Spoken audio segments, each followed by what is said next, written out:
لما يبقى عندك نص كيلو بانيه ومحتاره تعملي اكله ايه؟ انا بقى كان عندي نص كيلو بانيه كده في الفريزر، طلعته يفك، غسلته كويس بالميه والليمون وشويه من الملح، بعد كده غسلته تاني وحطيت بقى القطع على بعض كده وقطعتها بالطول، والحتت اللي هي بتبقى في الصدر من تحت سبتها زي ما هي، ما قطعتهاش لانها بتبقى طريه جدا. عشان ما تبص مننا سبتها زي ما هي. احط بقى عليه التوابل: بهارات فراخ، ملح وفلفل اسود، بصل بودر وتوم بودر وبابريكا، شوية من الجنزبيل البودر. لو عندك تتبيلة الشيش طاووق ممكن تحطي منها معلقة صغيرة، لو مش متوفرة خلاص. حطينا كمان نص مكعب من المرقة، مرقة الدجاج، تقدري تستغني عنها لو مش بتحبيها، بس هي بتدي طعم حلو وبتفرق في الطعم. كمان ضفت معلقتين كبار من الخل. نقلب بقى كل الفراخ دي مع التوابل. ده ستريبس، هنعمله بقى بطريقة سهلة من غير تعقيدات كتير، كمان هنقدمه بشكل حلو. خليكم معايا للآخر. معايا بقى كده هنا كمان كوباية دقيق، حطيت عليهم معلقتين كبار من الفيجيتار، فيجيتار حار او فيجيتار عادي زي ما تحبي. كمان التوابل حطيت نفس التوابل اللي احنا حطيناها في التتبيلة بتاعة الستريبس، حطيتها في الدقيق. هنطلع بقى الستريبس من التتبيلة على الدقيق، وبعد كده معايا طبق فيه مية ما فيهوش اي حاجة تاني، هو شوية مية بس. يبقى هنحطه في الدقيق الاول، بعد كده المية، بعد كده نرجعه على الدقيق تاني ونديله تنفيضة كده بايدينا عشان يدينا الشكل والطبقة اللي بتبقى مقرمشة دي في الستريبس.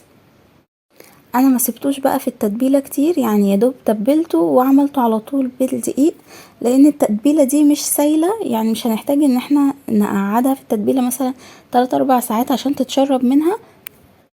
هي كل واحده ستريبس متغلفه بالتتبيله كويس، حتى بصوا لو لاحظتوا هتلاقوا الستريبس محطوط عليه التوابل عشان التتبيله ما فيهاش سوائل كتير، فهيبقى متبل كويس ونقدر نشتغل بيه على طول. كمان دي يعني تنفع للمستعجلين كده، لو مستعجلة مش هتحتاج ان انت تسيبيها 3 4 ساعات في التتبيلة، هتشتغلي بيها على طول. هعمل بقى كل القطع اللي معايا بنفس الشكل ده بنفس الطريقة. بعد كده بقى طاسة فيها زيت سخن، انزل بقى كده بقطع الستريبس. ده بانيه رومي، تقدري تعملي نفس الطريقة ببانيه الفراخ عادي جدا. هنسيبه بقى في الزيت لحد ما ياخد اللون الذهبي الحلو ده، بعد كده نقلبه على الوش التاني. نحط بس كذا قطعة كده مع بعض. بجد من الاكلات المفضلة، اكلة سريعة ما بتاخدش وقت، طعمها كمان لذيذ جدا، يعني بتنجز بصراحة. بصوا بقى بعد ما بياخد اللون الذهبي اقلبه كده على الوش التاني. عايزة اقول لكم بقى مقرمش بطريقة رهيبة، التتبيلة مدياله طعم حلو جدا. اللي هياخد لون بقى ذهبي، انا عايزه اوريكم اللون اللي الستريبس واخده وان هو مغمقش. بصوا لونه ذهبي ازاي، قرمشته بجد رهيبه. اول بقى ما بياخد اللون الذهبي ده اطلعه.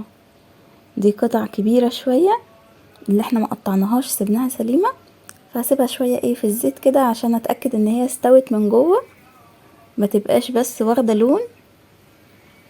بس بقى هنا بوريكم اللون عامل ازاي، هنشوف كمان هنقدمه ازاي في الاخر.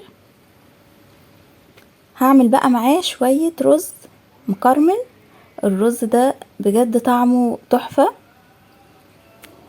لكل كوباية رز معلقة كبيرة من السكر، فانا عاملة كوبايتين رز، حطيت معلقتين كبار من السكر. نقلبه بقى كده لما بنبدأ ياخد لون من الحرف، اول ما يبدأ ياخد لون اقلبه بقى كده بمعلقة سيليكون. هو كده لسه اللون فاتح، انا عايزة اللون يغمق شوية لان هو ده اللي هيديني اللون للرز. كده لسه برضو اللون فاتح، فاحنا عايزينه يغمق شوية عشان يدينا لون حلو، ويخلي بالنا عشان ممكن يتحرق في ثانية، يعني احنا نلحقه كده قبل ما يتحرق، ننزل عليه بالمية على طول. مية مغلية او مية من الحنفية، بس لو مية مغلية يعني هيسهل معاكي اكتر، السكر مش هيكتل معاكي، الكراميل مش هيكتل معاكي، هيفك بسرعة. فانا زودته عادي مية من الحنفية، ما هو زي ما هو عادي حلو وجميل. بس في الاول بس هتقلبيه تقلبتين كده. تمام. هسيب بقى المية تغلي، اكون بغسل الرز، اصفي بقى الرز كويس، وهسيب المية دي تغلي غلوة واحدة بس، واضيف عليها التوابل، ملح وفلفل اسود وشوية من القرفة. لو مش بتحبي القرفة تقدري تستغني عنها، بس هي بتديله طعم حلو. تمام. اول بقى اما المية كده ما غليت اضيف عليها الرز، رز غسلاه ومصفياه. كمان ضفت معلقتين صغيرين من العسل الاسود. يبقى لكل كوباية رز معلقة كبيرة سكر ومعلقة صغيرة عسل اسود. قلبه بقى كده تقليبة، النار عالية لحد ما يتشرب، اوطي النار خالص واسيبه بقى ايه لحد ما يستوي. بس واخد لون تحفة. شوف في الاخر كمان بعد ما بيكمل سواه بياخد لون كمان احلى. بصوا بقى، فلفل تحفة، لون وطعم بجد رهيب. اللي هيجرب الرز ده هيحب ان هو يعمله كتير. نحط بقى كده شوية حلوين من الرز، ونقطع بقى عليه الاستريبس الخطير ده. بصوا قطعة الاستريبس والكفر اللي عليها المقرمش، التتبيلة مدياله طعم حلو جدا. اسرع اكلة ممكن تعمليها وبجد تحفة. اقطع بقى كده شوية حلوين على الرز. جماعة الاكلات دي من بره بقت مكلفة جدا، وبرضو حاجات بره مش مضمونة، فالافضل ان احنا نعملها في البيت، يعني اقل تكلفة واكلة مضمونة طعمها حلو معمولة في البيت، ما بتاخدش وقت. شوية كاتشب بقى كده على الوش، كمان لو عندك مايونيز زي ما تحبي بقى دلعي الطبق ده. بصوا بقى الجمال، بجد تحفة. اتمنى الوصفة ان شاء الله تكون عجبتكم. لو عجبتكم ما تنسوش تعملوا لي لايك، لو لسه ما اشتركتوش في القناة اول مرة تشوفوني ما تنسوش تشتركوا في القناة. ان شاء الله جربوا الوصفة دي وتقولوا لي ايه رأيكم. كل عام وانتم بخير، احنا في ايام جميلة، ربنا يتقبل منا ومنكم صالح الاعمال. ان شاء الله نعمل مع بعض اكلات العيد. كل سنة وانتم طيبين.